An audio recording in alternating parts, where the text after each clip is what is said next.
చక్కని సీతకి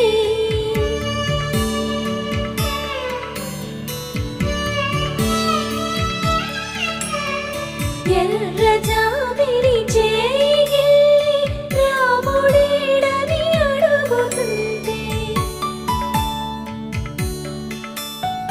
చూడలేదని పెదవి చెప్పే చెప్పలేమని కనులు చెప్పే నల్ల పూసైన